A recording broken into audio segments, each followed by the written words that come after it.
All right, so 3D animation and modeling. So we've done this other part. I want to ask, despite the fact that you're not doing you are doing cybersecurity, if you have any favorite animation.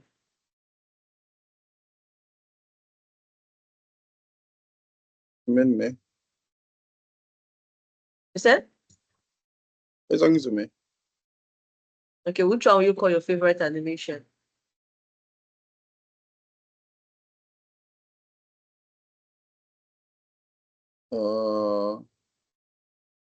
It varies though.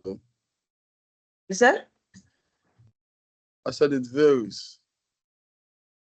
Hold on. Okay.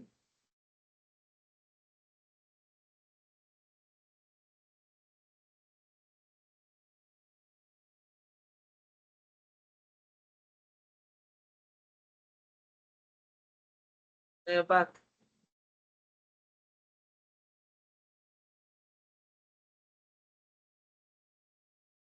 You're saying that it varies.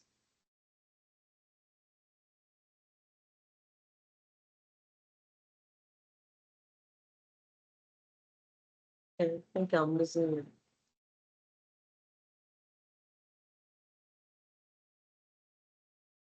Funny.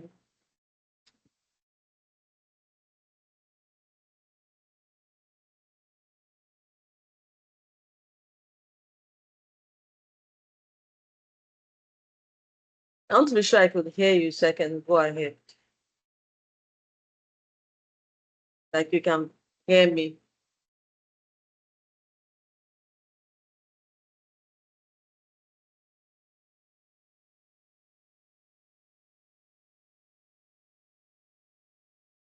Oh, it's like my phone was on mute. Fuck. Oh, okay. Thanks for I can hear muted. you. I can hear Okay, you. all right. No problem. So let's watch ahead. So later on, I'll be showing movies that were made with Blender because that's the 3D software we'll be using throughout the process of this course. But let's talk about 3D proper first and know what it is. Now, for the course of the introduction, we're talking about difference between 2D and 3D animation, just to differentiate the two. That they are not the same thing, but they could be used interchangeably based on people's understanding. And we'll talk about what 3D modeling is about, the implications of 3D modeling in the animation in the different industries, an overview of other 3D softwares that are in existence, and how to install the software we'll be working with and set up as well. All right, so now for 2D animations, the D for both of them signifies dimensions, right? Just like we have our square and we have our cube.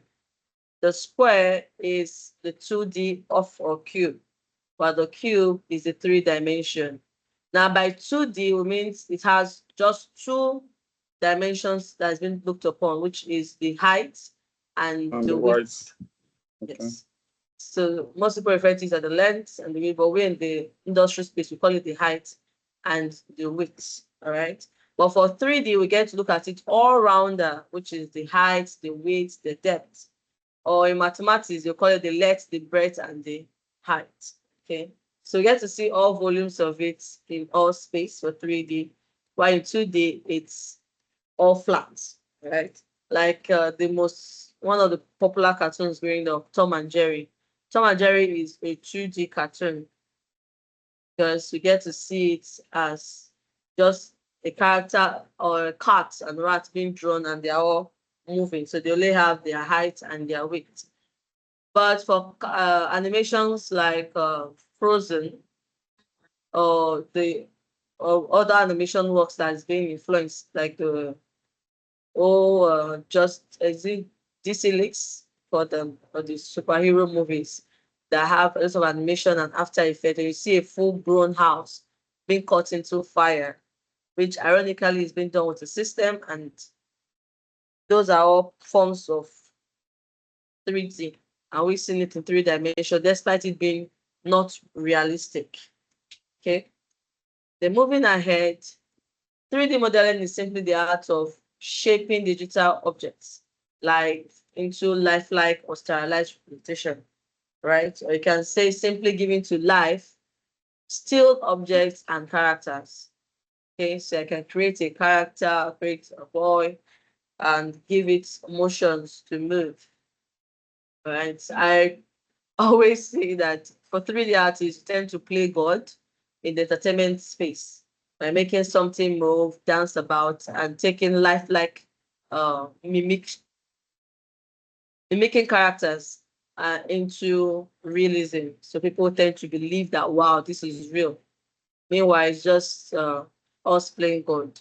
And 3D is kind of broken into three to the other aspect.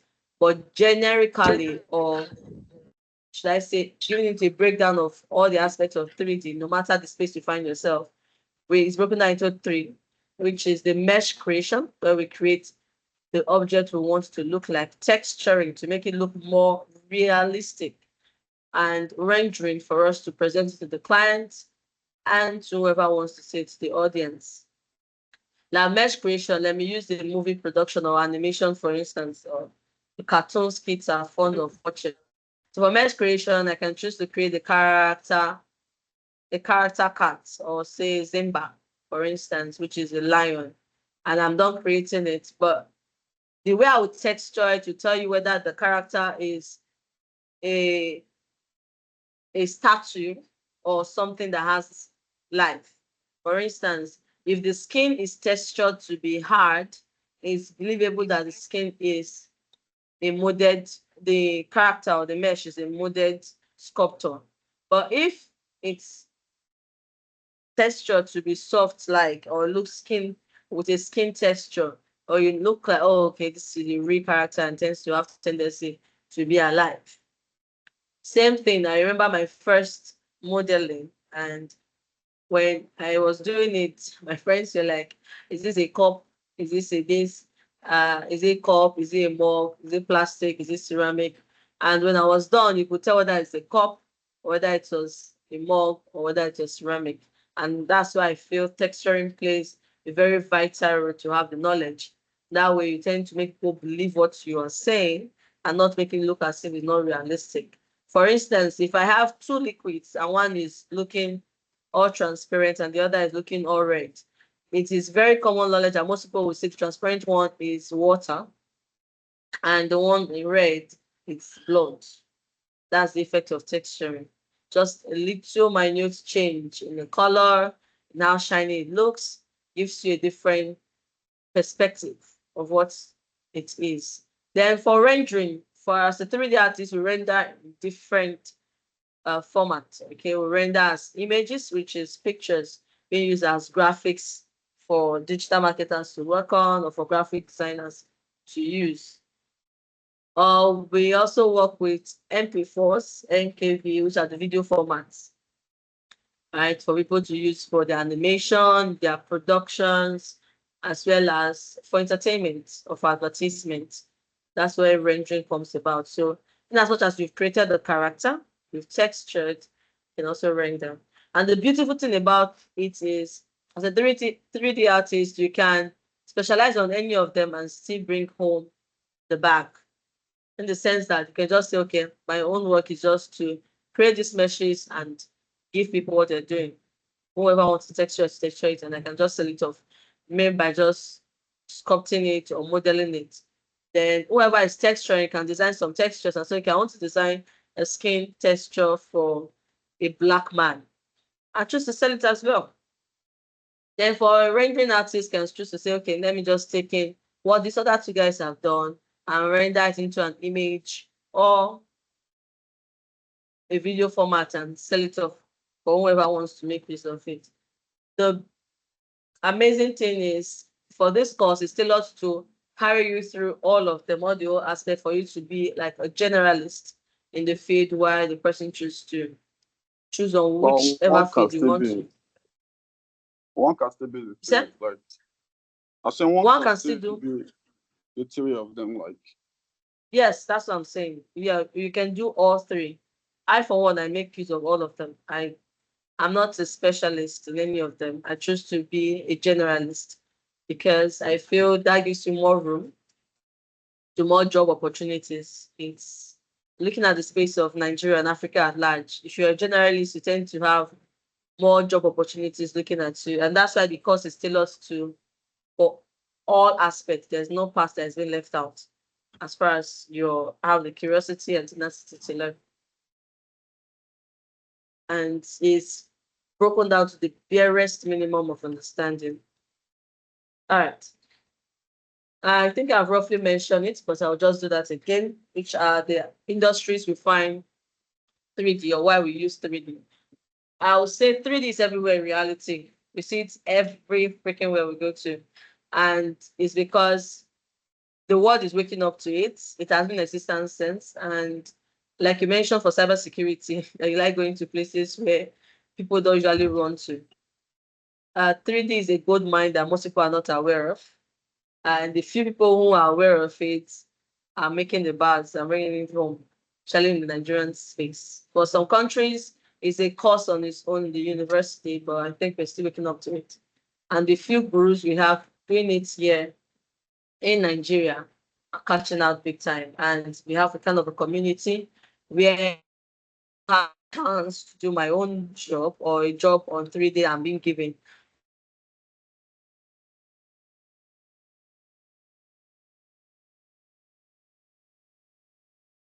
Our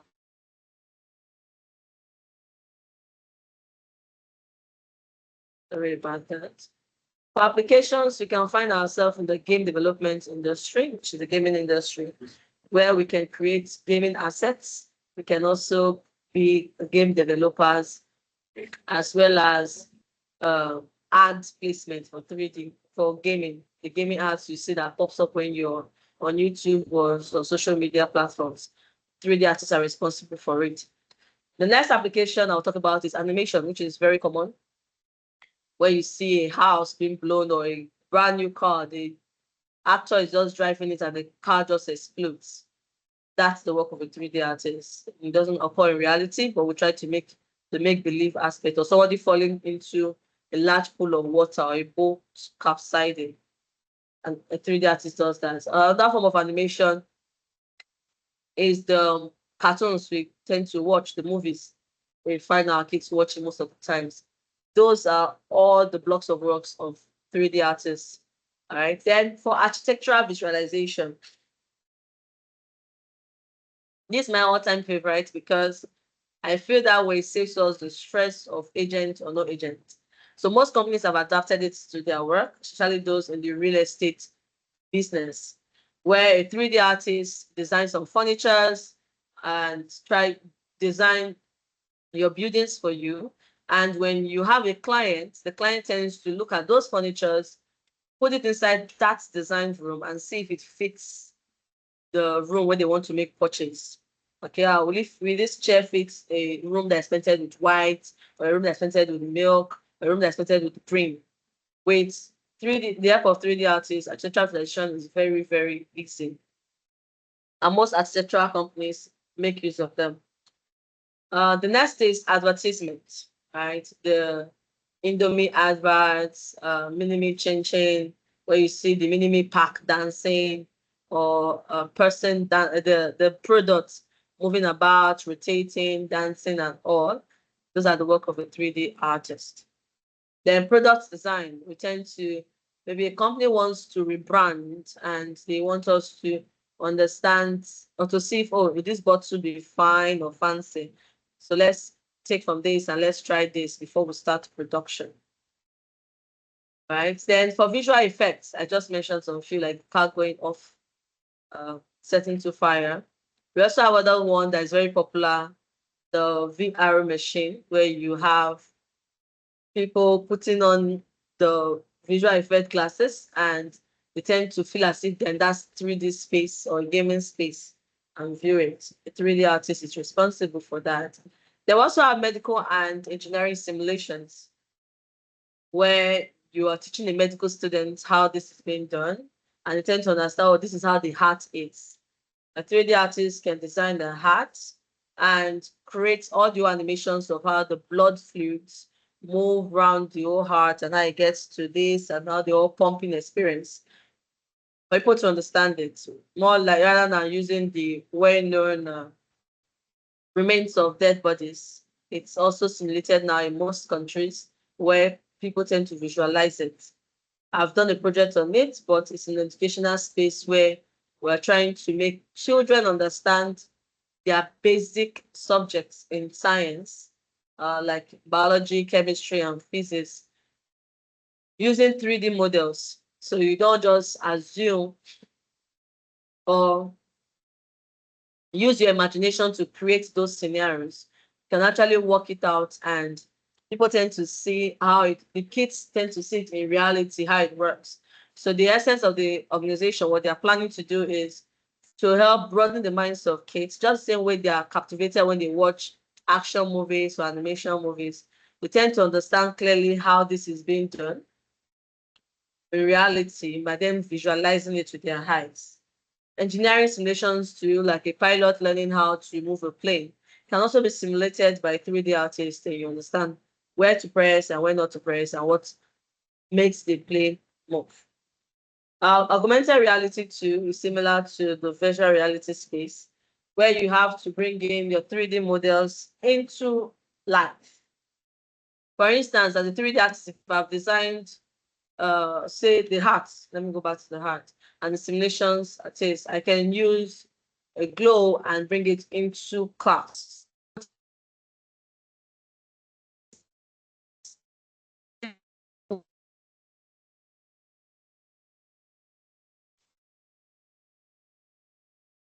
Already launched their glasses to help in such fields. Then the world of fashion to 3D plays a very, very vital role, where you have people have materials or clothes they want to sew and they don't know which style will fit them, right? So it helps to reduce the case of what I ordered and what I got, kind of. And people in the fashion industry are making good use of it. I recently saw a video where they are trying to adapt robotics into it, where instead of having those models model the clothing, they now make use of robots.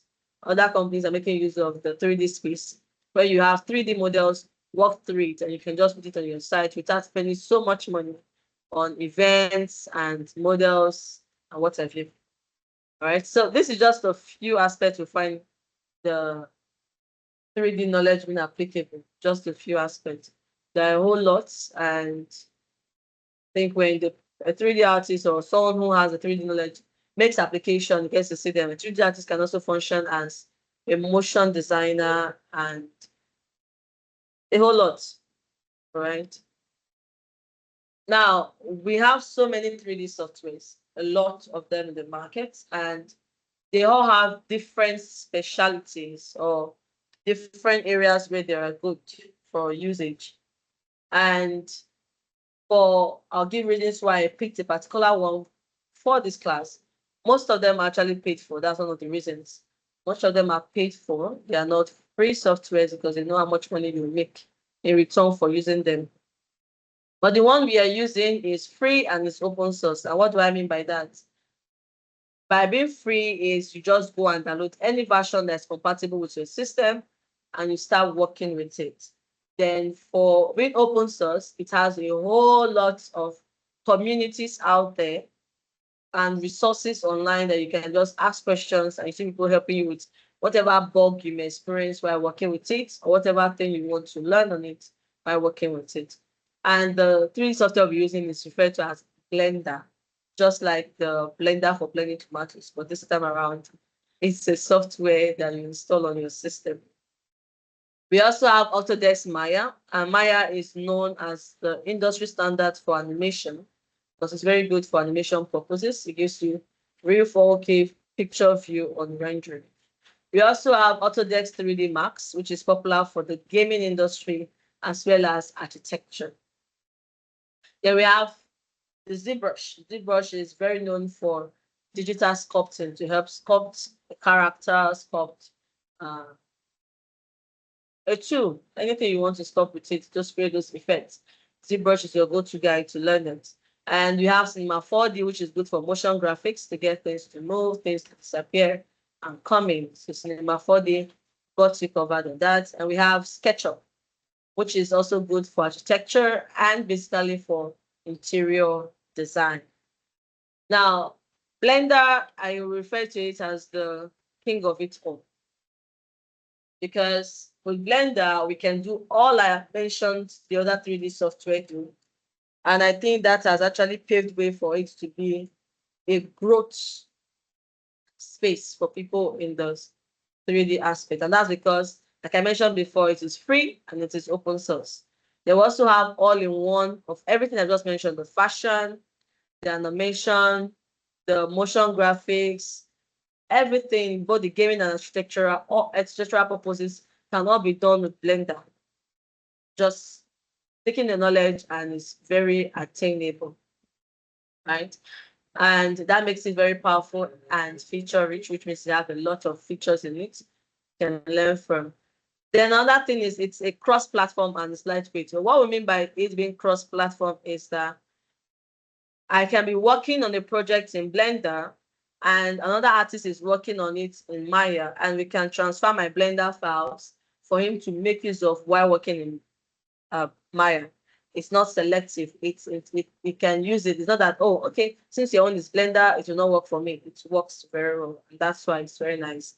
Another thing is by lightweight, the files are not heavy. You're not seeing a file that is 1 gig or it takes up so many space when using it. Blender files are usually very, very lightweighted.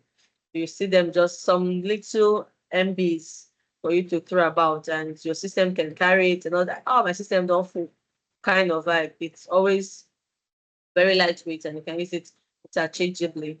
Then also has for the customization and add-ons, they are also free. A lot of them. And some people are not doing some versions that you can pay for, but the ones that are free also perform the same action as the paid version. Paid version is just more like maybe for a specific or extra value. But most of it, the add-ons are free to install, easy to install, and during the course of the program, we'll explore some add-ons and customizations while working on it. Like I mentioned before, it has a strong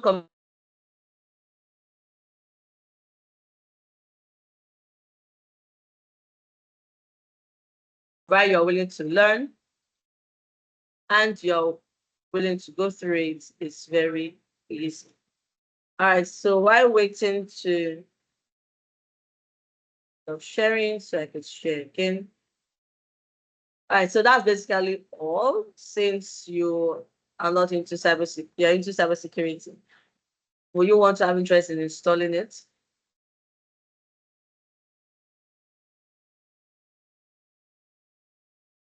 You mean those If I apps you would, just you mean just apps you just mentioned, those apps, those Blender, those other ones I thought. you said? I said you mean installing those apps you just mentioned. I made the word installing those app what? You made a statement like if I have an interest of installing it, right? Yeah, if you want to install it, it's not a bad thing. But it's just for students to install. The essence of today's introductory classes gets you to install it in your system and just what it looks like.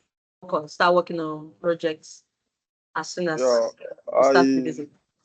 there are some 3D modeling apps I have on my device and system as well. Download the software. You can send me maybe after everything. Is there a way you can like forward this some of Then them so I can take a look? on your Maybe software. WhatsApp Like I or mentioned, it's something. free. Okay, Yeah. no problem. So I would be sharing now some videos so you begin to understand how Power Pack Blender is as a software. On WhatsApp, right? You said? On WhatsApp, right? What's on WhatsApp? Are you sharing it here like for personally? Like No, yeah, I'm sharing it here live. okay. opening the file so you can share it. I want to.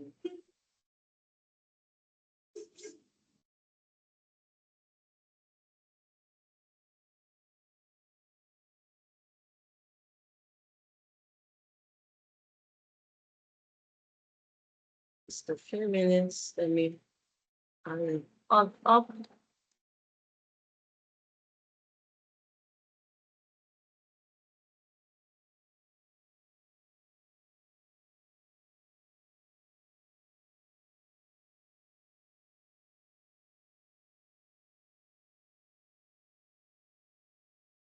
Okay, so I need to share with sound so you can hear it. But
this video was done with Blender, right?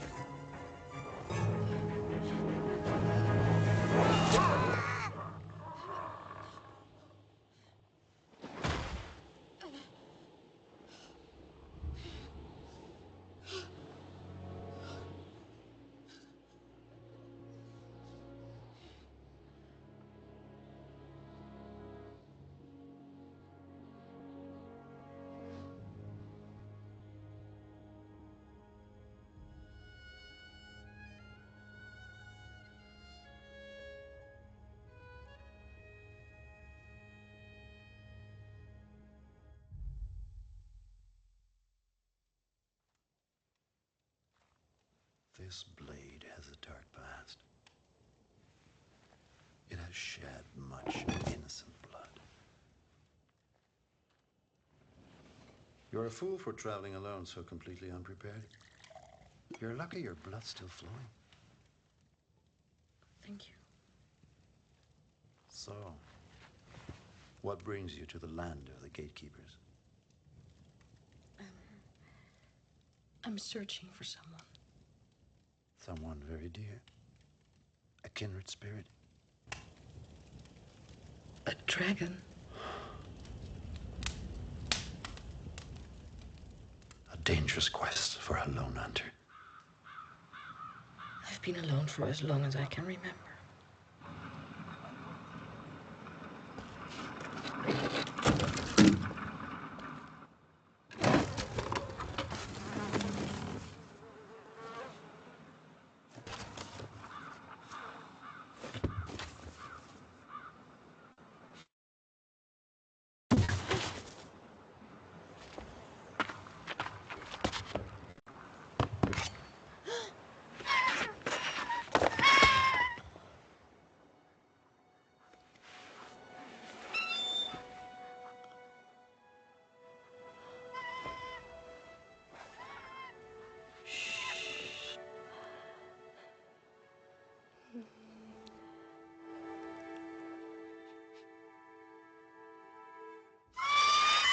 Hey, shh. We're almost done. Hey, sit still.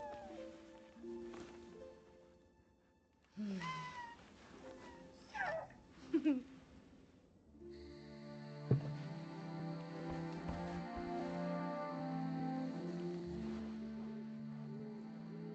night, Scales.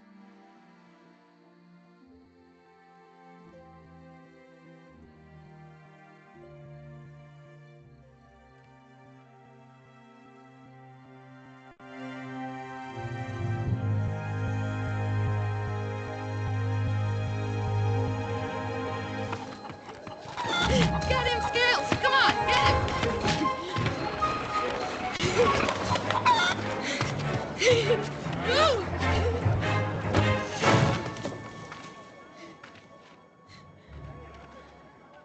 Scales?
I have failed.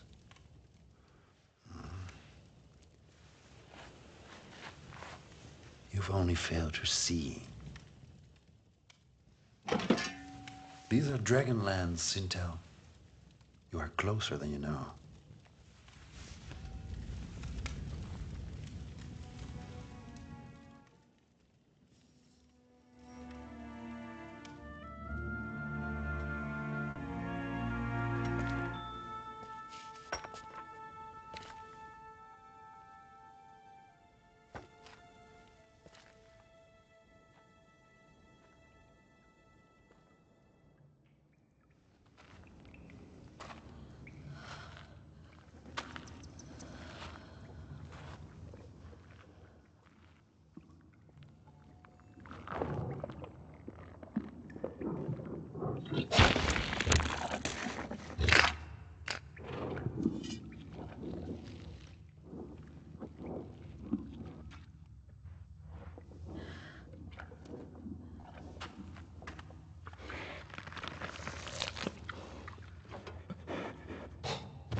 Scales? Scales.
Come take my journey into night.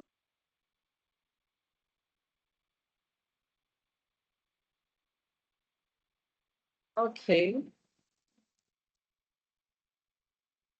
So that's one of the productions from using Blender. We also have all others, like I mentioned, the free source. So they try to show you what power Blender tends to have. And when using it,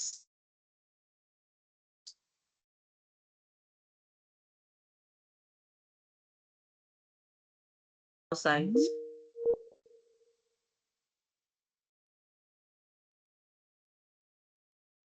Okay, so I'll do a quick run on how to install Blender and to know what software is, the version of the software that's compatible with your system and how to navigate around the Blender interface. Right, so it's just simply type in Blender. Either you go to blender.org directly or just type in Blender software and automatically gets access to a link leading you to Blender. Whichever way you go through, you're going to watch this. It's going to bring you up to this space. And for this one, like this background here was done in Blender. Again, you can go watch a tutorial or demo on how it's going, or read our latest announcements about the whole Blender space, or check out this new Blender t-shirt. Everything here was all done using Blender. Now, but to download it, all you just need to go to is click on download. Then you click on download Blender. When you do that, when you click on download Blender, you're automatically going to download the new version, which is 4.5.2. But if you want to explore other versions, or you want this 4.5,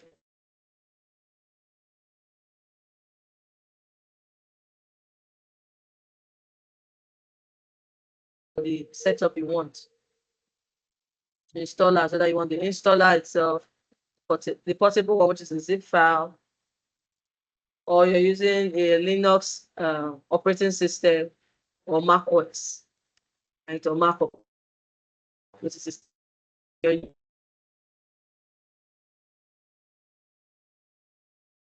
if maybe your system, say maybe your system is compatible with 4.5.2, you can just come here and click on previous versions. So previous versions takes you here when you have a link to choose whether you want to create, whether you want to download any of the Blender software. And once you click here, you have a whole list and the year the particular version you're looking for was created. So it's very compatible to any type of computer system you have. Can handle Blender, any type of computer you have. It's not selective. All you just need to do is to pick the particular version that works with your system. So once you install, the test does not work, you just pick on the one that works on it. So personally, I would recommend 4.1. That's why it's highlighted. For some systems, it's very more compatible. But others can take very well 3.6, but it's totally a matter of what your system can handle. All right.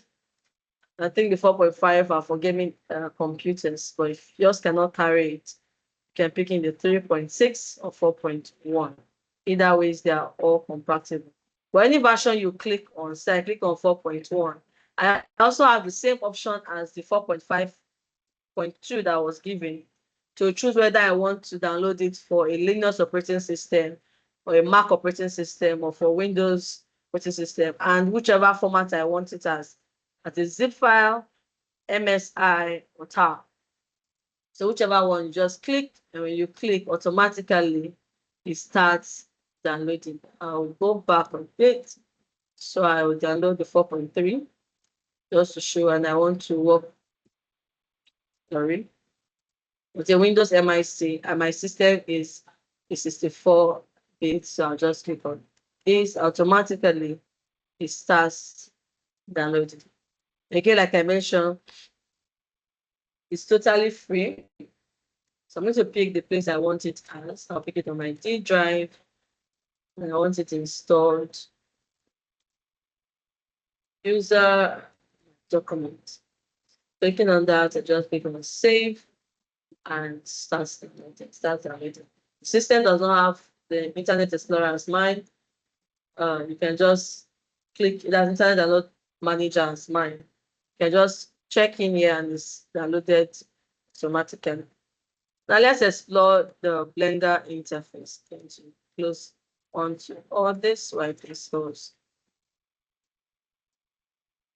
So the Blender interface has this icon on it, and once you open, it's basically the same thing for any version.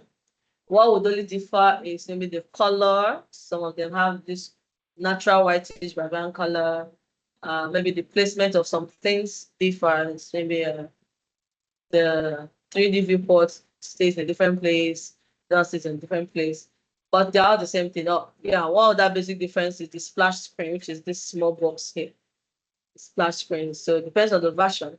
The splash screen differs, but either ways, all versions of Blender are basically the same thing. Okay, so when you open the Blender for the first time, you won't see this recent file because it's obviously the first time you're using it. So you can see all that setup, like you want to make your background dark, you want to make it whitish, that comes with the setup. But once this comes, so you can click on any part of your system and you must see this surface. No matter the version of Blender you have within your downloads or your system can carry. Now I'll start my introduction with these three guys right here. The prominent one is the default cube, which is what is naturally highlighted. So the default cube, or the cubes, your cylinders, your cones, they're all referred to as meshes, all right, in Blender. So when you download, you have three of them. Why the one that looks like a pyramid, a square-based pyramid or rectangular-based pyramid, is referred to as your camera, and the one that looks like a small circle there, it's your lights. Now, when I click on them, on the right, you see that some things have been highlighted. So if I click on this, it shows light. If I click on this, it shows cube. If I click on this, it shows camera. So the camera is in charge of recording or downloading or following through the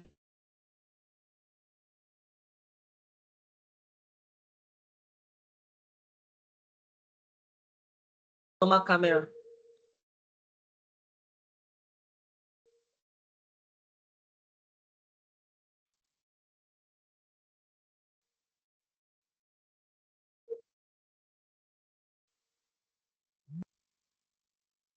Sorry about that. Just like a normal camera, it's meant for recording. Okay, so use our normal cameras for pictures and for recording videos. That's what this camera also do. And you can have more than one camera in your scene. So, but for this course, we're starting off with one to understand how to handle one camera before we move over to handling multiple cameras. The same thing with the light. The light helps to give brightness to our scene for our recording. Like the animation I just showed currently, some parts is dark, some parts is bright. It's all the power given to the camera, or the light gives to camera to view. Okay, then this part where we have all these three inserted is referred to as your 3D viewport. Okay, so the 3D viewpoint is where you see all your meshes or all your characters where they stay. By this part where we have them, their names all showing us that okay, what you're clicking on is this, what you're clicking on is this. It's referred to as the outliner. Okay, so the outliner tells us, okay, you have this on your screen, you are currently clicking on this, and you can now work on it. While the down part is referred to as the properties. All right, where we can make changes. Okay, we want our lights to be brighter, the light to be here. And the properties is broken down. So the course of the course, we're going to explore all the properties we have here and how they work and function. Down here, we have the timeline, which is in charge of animations, how many frames, how many seconds, how many videos. That's what the timeline is in charge of. All right, so we have just this basic 4 currently, and we can have multiple of them or as many as we want to explore, or many screens you want to see. Now you can create your own number of screens in Blender for easy working. Maybe you want to work on something at the same time. As we go through the course, we'll make mention of how these other additions are being done and how we go about it. So for now, I'll just talk about how we move around it and just basic things we should know about it. So one basic thing I also mentioned is that we have 3 logical movements or 3 basic movements, let me use that word. 3 basic movements while in 3D space. And one of them is the location, which is moving them. Then we have the rotation, rotating it, and we have scaling, making it bigger or smaller. All right. I refer to them as the GRS, as a shortcut. And those are shortcuts for it. So the G is for moving there, which is the location, G for grab. R is for rotating them, R for rotate, and S is for scaling them, S for scale. Basic shortcuts. But if you're not good with shortcuts, we also have tools that makes them easier, which is this one here, move, rotate, and scale. If you are not familiar with it, I always advise you just go to the edge, go to the edge where you have your double arrow, click and drag it. That way you have access to the name of each of these tools and how you can make use of them, right? Now, like I mentioned before, so I'm going to click on this character. Now it's currently on scale, which we have this here. And once I go to the center and move my mouse, it becomes bigger, okay? Right? And if you notice as it's getting bigger, it's moving all around that, right? So I'm going to Control Z to undo. So we have this left clicking and moving, scales this. So if I want it to be longer on the X axis, I just need to click on the red line and most of the X axis. If I don't want the scaling to occur on the X axis, I want it on this blue line, which is the Z axis adjustment. Now, how do I know which one is the X axis, the Z axis, or the Y axis? That's because we have what is referred to as a gizmo, which is this sign here, or this particular blockings that is here for us to see. So you notice the blue is labeled Z, the red is labeled X, and the Y is labeled green. So if I click on the Y-axis, which means I'm carrying out the scaling operation on the Y-axis. If I click on this X-axis, I'm doing my scaling on the X-axis. And if I click on the blue one, I'm doing it on the Z-axis.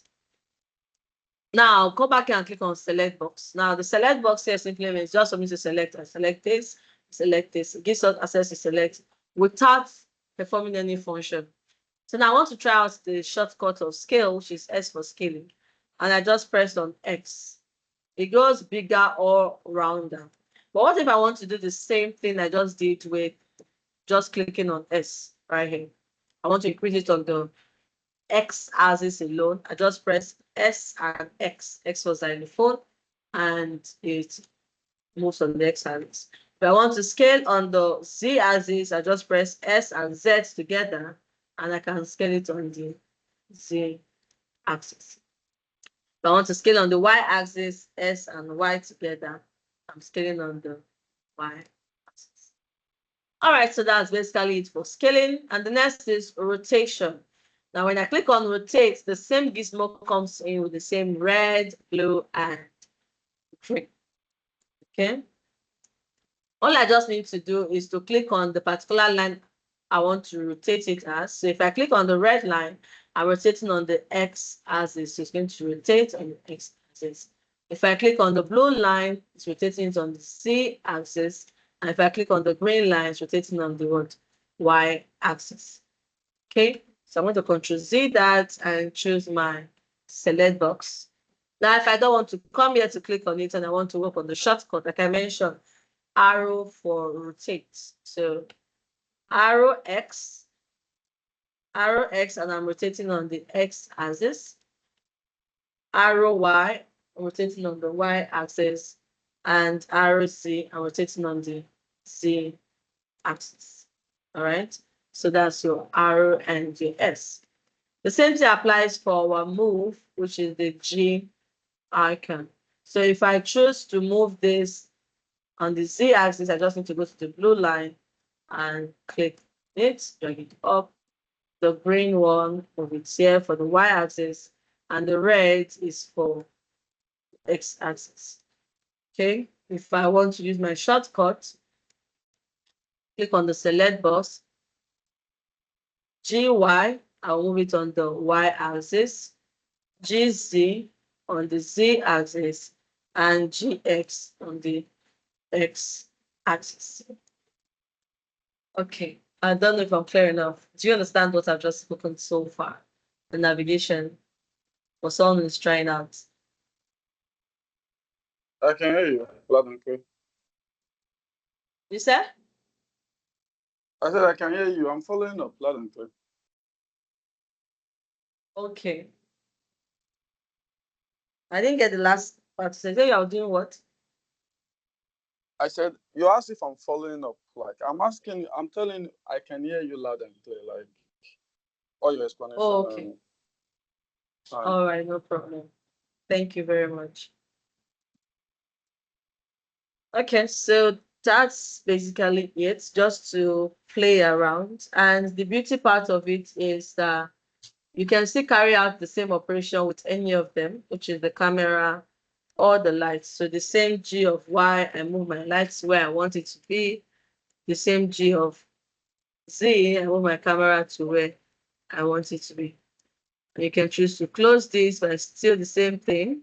Go to where you have your double arrows, click and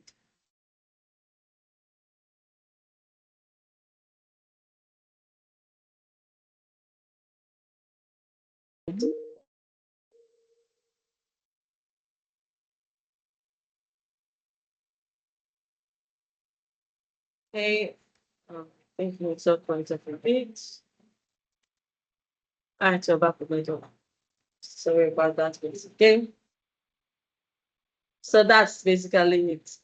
And something else I want to mention would be how to get, because definitely we are not working with all cubes all through.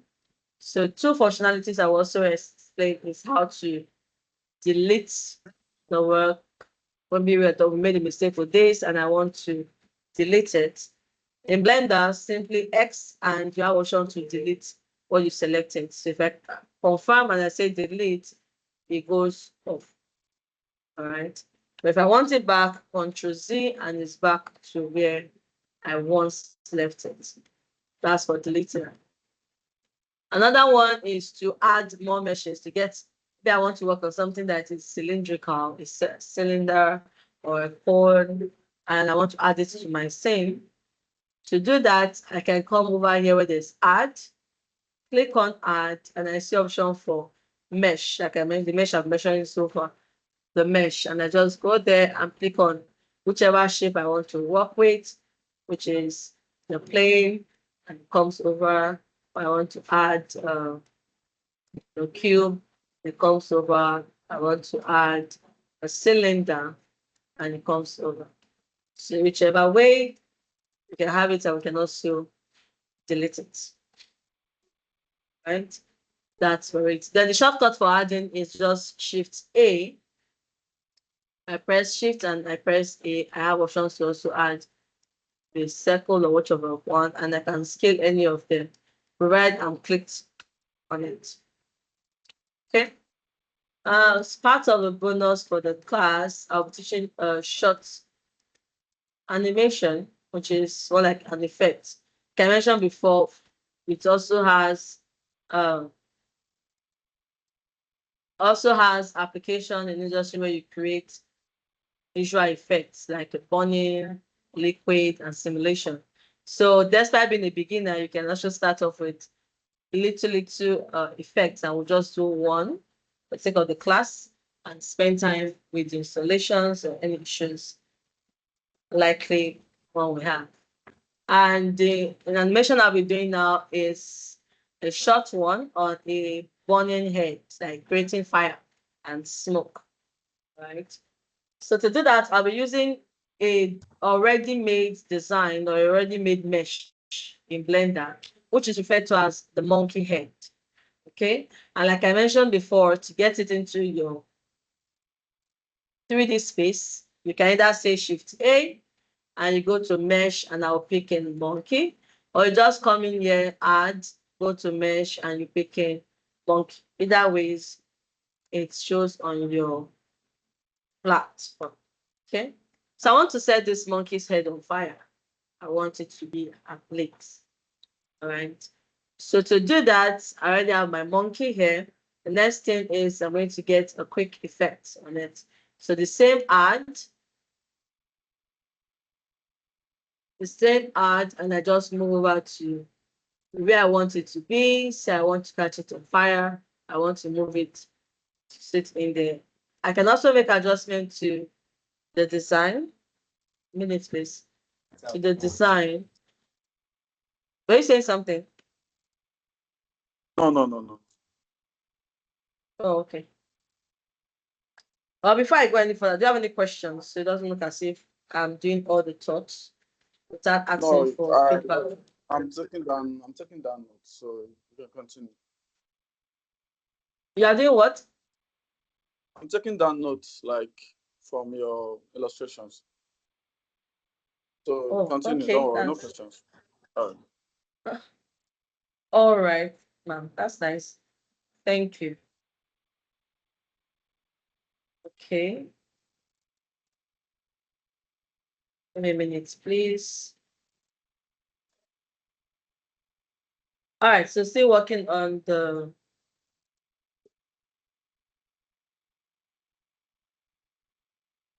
sorry about that.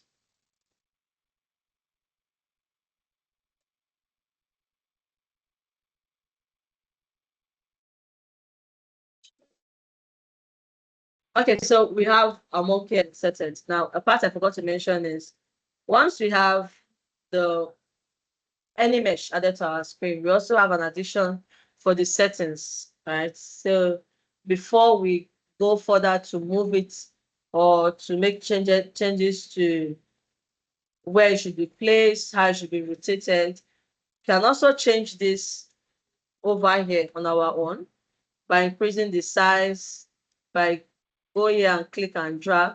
I can reduce the size or increase the size depending on what I want to do with it. I can also move the location over here.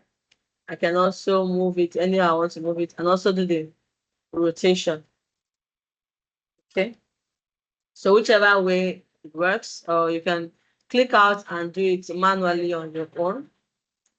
Okay. So I'm going to Ctrl Z this and let's work with our camera. So I'll bring it back again.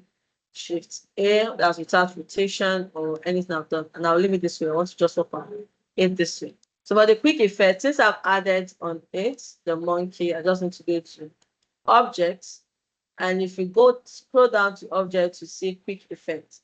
Now the quick effect option for Blender without add-ons are divided into 4. Let me go to as I said. Okay, which are the quick 4, quick explode, quick smoke, quick liquids, and each of them has their own functionality, which is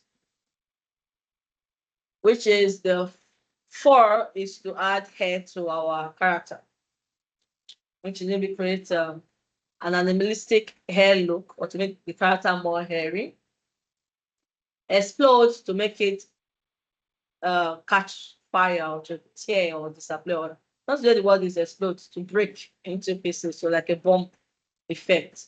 Then the smoke is more like to bring in smoke and the fire emitter into us. And the liquid can function for water. But for this quick one, I'll start with smoke, but I think that's the easiest you can do.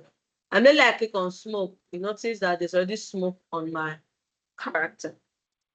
Like I mentioned before, whenever you add something to the screen or you do anything on Blender, you also have a drop-down icon that comes in place, like the one I showed when we were talking about adding just the monkey.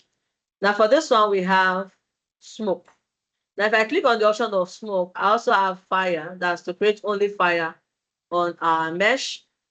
I also have smoke and fire to create just the smoke and fire effect.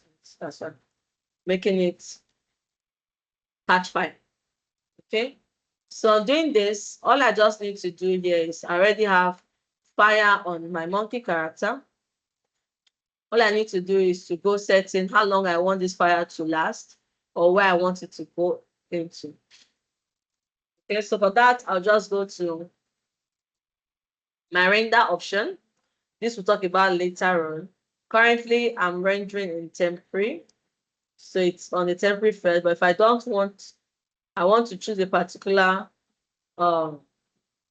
render style, I can just come and change the render engine I'm using, right? But let's pick an output part where we have to pick where we want it to be. So currently the output is on the temporary file. I can choose to keep it somewhere. Let me pick a TechEdu, my TechEdu folder, and just click on accept. All right, so that way I store it in. Then how long my animation is going to take place, I can say this should occur from 1 to 120.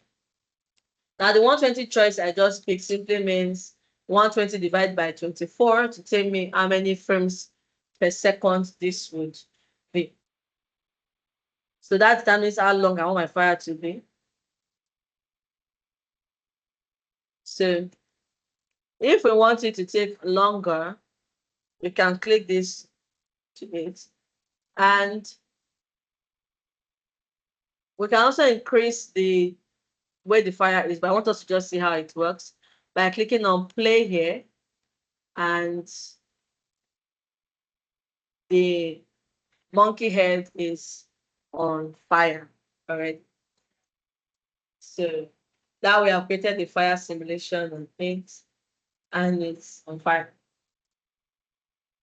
Without we're just pressing simple keys and things on it, and the character is burning up.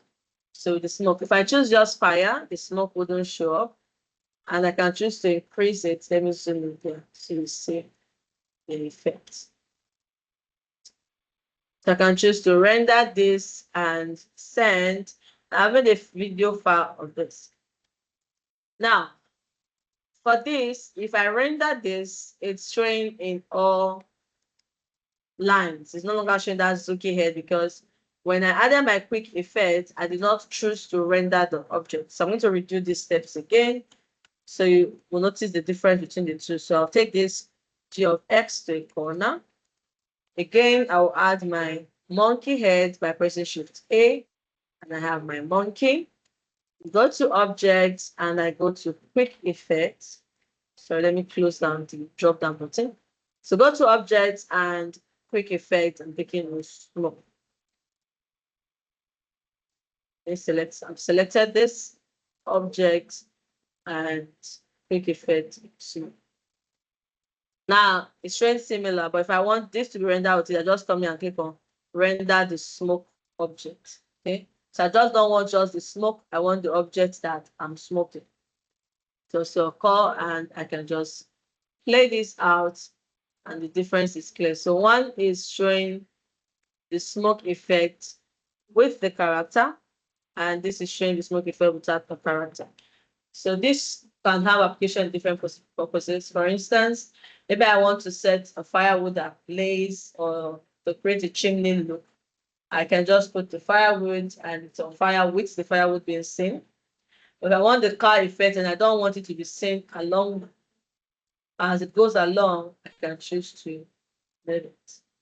So this is one of the many functions or miracles Blender can perform. And not to make the class overwhelming for a first day, I think I'll be cutting here. And if you have any issues or any questions, I'll be standing by to answer them.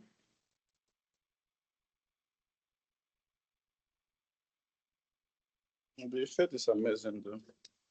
You said? So the effect is amazing. It's amazing.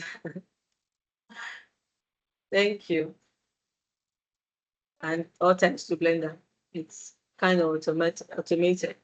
Just to know where and where to go to. And that's how the course is tailored, just to guide you to explore and create it.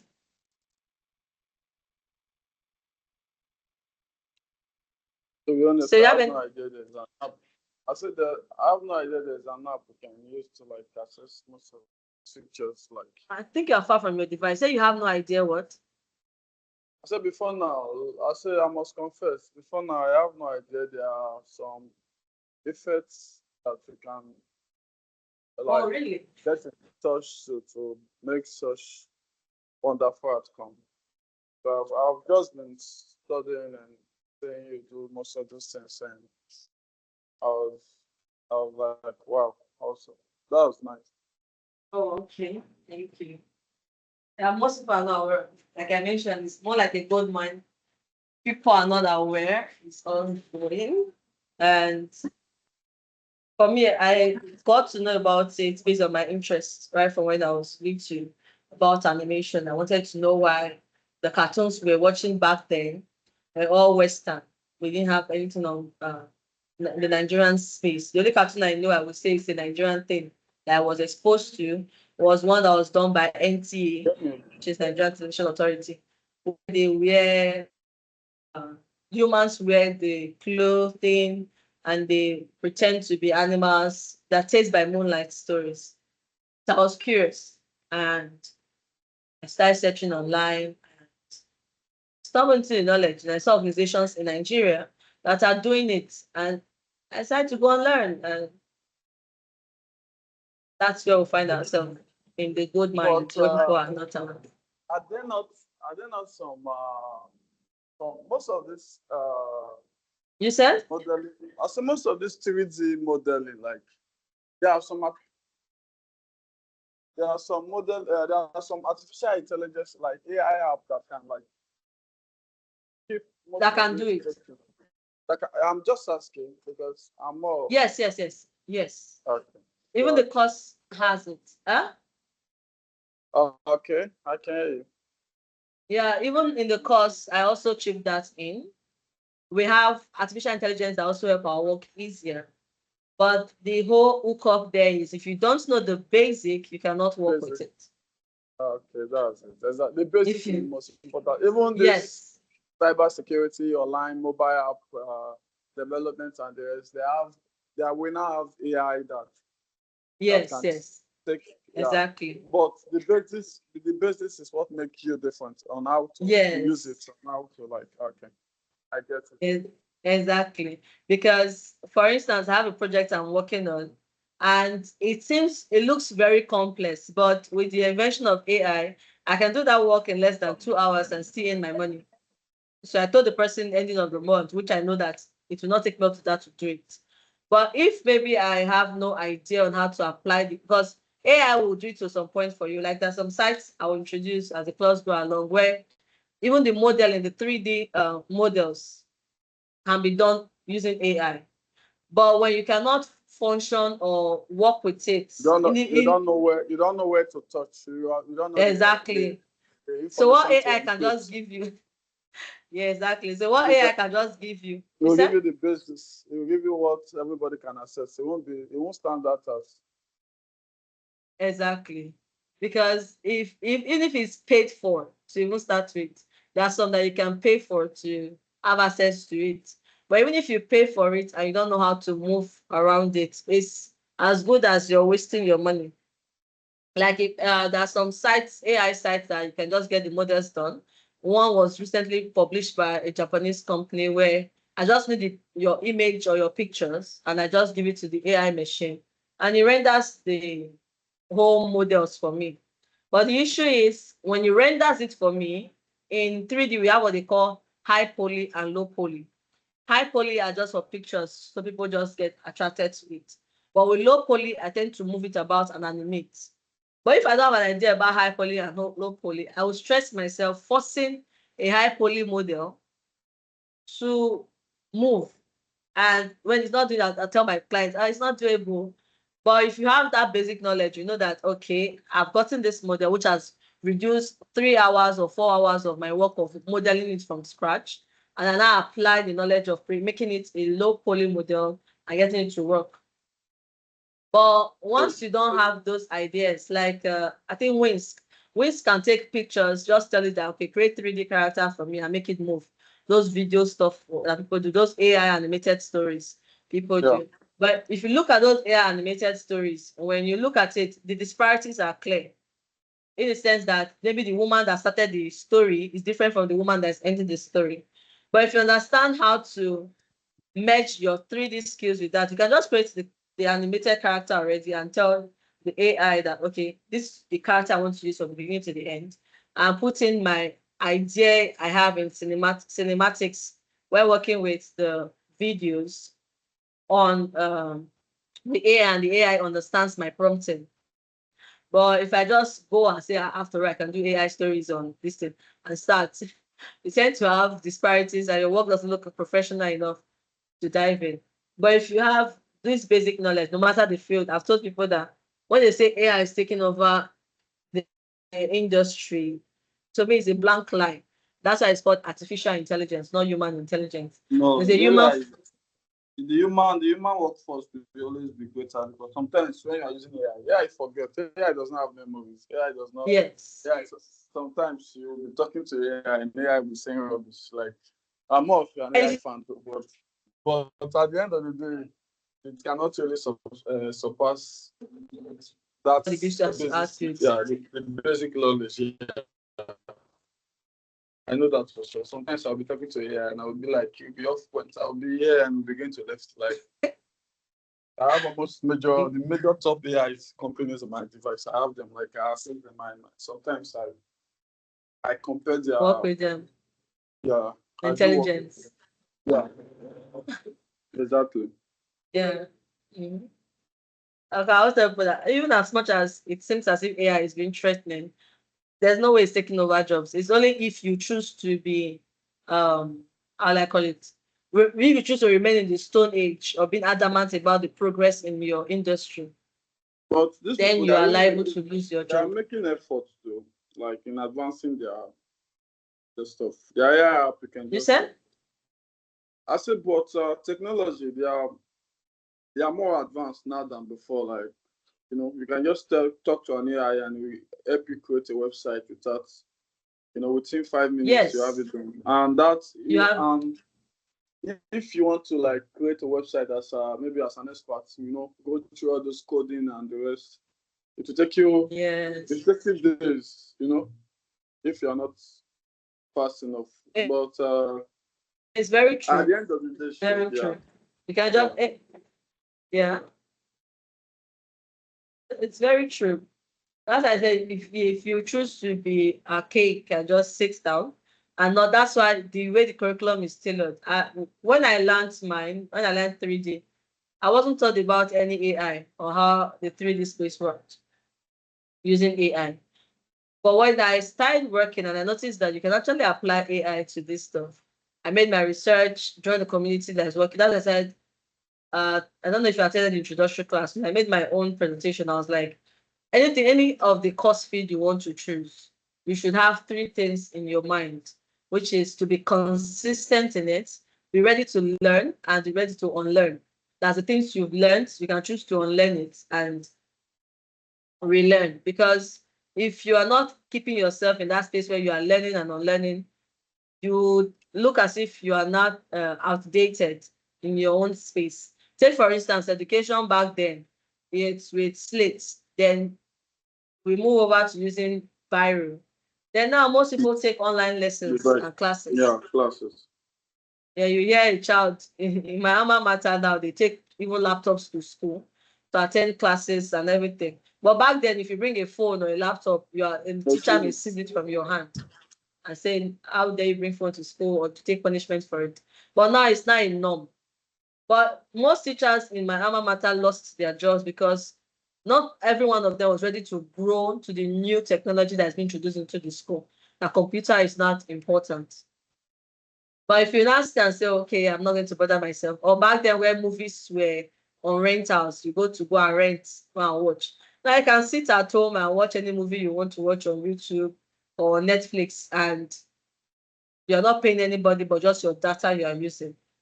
That's because some people wanted to evolve. But those people who choose not to evolve will just sit and say, this is taking this, or just always see the negative effect of everything. So it's always good to look at the progress in your career or any industry you choose to venture into and just be consistent. So when you're consistent, people tend to know you for that. And consistency also bring about referrals. For instance, somebody may be following you and you don't even know, and the person is like, when they mention their office, that we need somebody that is doing so and so, and your name will drop up and like, what if I ask this guy? I think he can do it. Let me ask the person. But if today you are doing web development, tomorrow you are doing 3D, next tomorrow you are doing data analysis, people are not confused on which one will be your own, which one are you really doing. But when you show, there's a word my former student for last quarter used to use, when you show your doings, yes, when you show your doings, people tend to believe and you can have that reference and say, okay, this is what I can do. So there are AIs that actually do 3D modelings, but they don't do it to full completion. If I want to animate a character, I can go somewhere and just take my character from my Blender and push it into the software and animate it for me. All I need to do is just to render the videos and send to the client. Easy peasy. But most people want to do everything from scratch, more like traditional method of moving.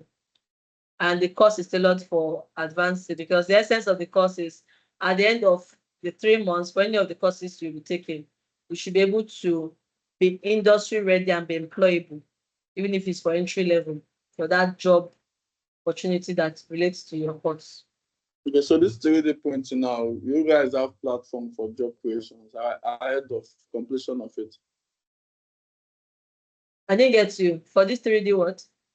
This 3D modeling, like Yes. if someone wants to go foreign on inside, like there are some companies that are already like, do you have job opportunities like companies or brands like already available that you can recommend after the completion of them? Yes, yes, yes, yes. Yes, and yes. Like I mentioned before, we are lacking 3D artists in the space right now because most people are not aware of what's going on. Let me use that word. There are companies like Letty Art Game that takes in interns work on their gaming projects. We also have some companies like Sets, we have Spoof Animations. I even sent one to the group, to the previous cohort to apply. They are currently looking for interns to work on the animation projects they want to feature next month. They are a Nigerian company here in their head office is in Lagos, Smooth Animation. And they're looking for interns to apply. And when you apply, you learn under another artist and they tend to monitor your work. And that way I feel you grow. What I also advise is either you go for the internship option or you go for the volunteering option. And why I'm saying that is, in as much as you have the knowledge, you need to feed experience. So most people want to start earning immediately, which the option is still there if you're very vast, because at the end of the course, we also have a portfolio creation for 3D especially, because in the portfolio you show people, say, this is what I've done so far, and I think I can do more. And they say, okay, fine, come intern with us and let's give you more hard projects to venture into. But you can also have, at the end of the course, also have a group project, like I mentioned during the introduction class, where you can also learn. You can work with other people from different fields, understand how they operate. Say, okay, for instance, a product designer, I've designed the product and you're looking at it, and the web developer takes the product, which is, let's say, the app, for instance, and work on the app. And the 3D artist can choose to create an advertisement or a product animation for that app. That way, he has learned how you can work with different people on the 3D projects together that are not under his own specialty. So that is something you can put under your envelope and say, okay, I've done this. Then going forward, you can choose to volunteer or intern. So when you volunteer, like, okay, I can do this, you apply your volunteering knowledge, your 3D knowledge into it. That way, when they ask you for experiences when applying for international jobs, you already have that. You have that in your portfolio, you show it to them. And the employment, I have not gone through any stressful, rigorous employment process all through my work with 3D. And most of the work are remote, so which means you can stay anywhere in the world and work it. And the pay are quite very, very attractive. The important thing is show your workings, show them what you can do, and people want to see. And I'm not saying categorically, they tend to look, those people outside the country, especially those who pay in dollars, they feel Nigerians are cheaper labor. In as much as in our eyes, the money they are paying is not cheap. Like I mentioned to last, I mentioned to last cohort, a friend of mine that my friend reached out and gave a project. I told him that my hands are filled, that I had to travel. But I have a friend of mine that I know she's free and available to work on the project. And I sent her like, can you reach out to this guy? He has these 3D jobs to do. Show him your portfolio so you know what you can do. And she sent him the link that has the video of what she has done. And the guy said, okay, send me your proposal. And immediately she sent him 250K. That's 250K, $250 as a payment. The guy paid her the money in full without seeing her doing the job, just to keep her pinned on it. And I was like, why did they give him 250? And she was like, is it too small? I'm like, why did the guy pay everything in full? Because he had a budget of $600 for the job, and you gave him 250. So for him to say that you want to do that job for him, he's happy. And he told me that, wow, that's really nice that he likes working with her. And she has done up to 3 jobs of that nature for him already. So the jobs are there. It's just do things that shows you're working. Like if you can follow through, whoever is doing 3D animation, follow through on all the assignments I give so far, put them in your portfolio, show people what you can do. You're as good as getting the job, nearly you're done with the program. It's not anything difficult. It's just to be consistent with it and say, this is what I want to do. When I learned mine too, I took out a lot of time to volunteer and work. When volunteering, I had job offers.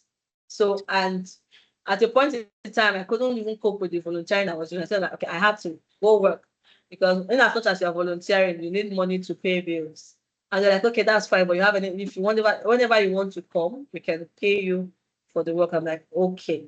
But when you compare the pay and the one you're doing, it's of no use. But I still reach out to them, and I also share their links wherever they have any opening for them to work with. So it's not a big deal. You just focus, consistent, and just do the thing. And I can say that for all other courses because I have ventured to other 3D, other space of tech aside 3D. Just that 3D has been a passion for me right from time. So when I saw that I can actually learn this in Nigeria, it's not something I need to travel out to learn. I just took advantage of it and skyrocketed with it.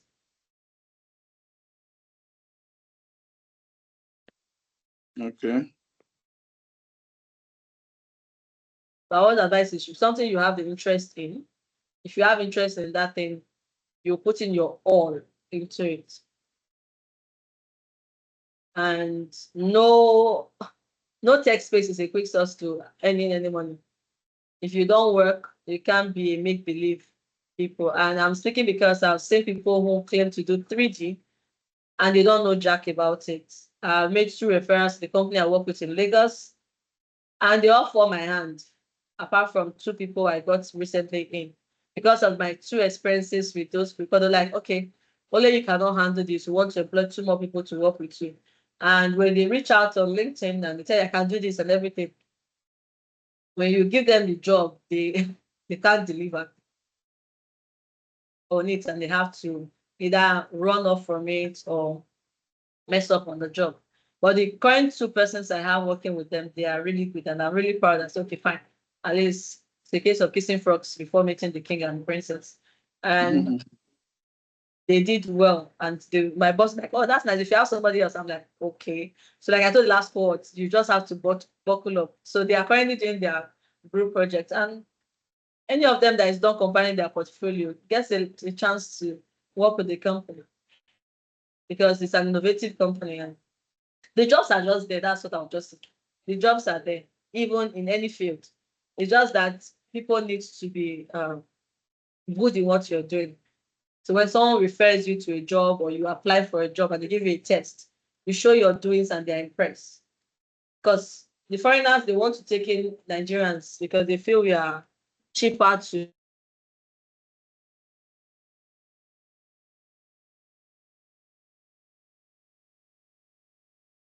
different.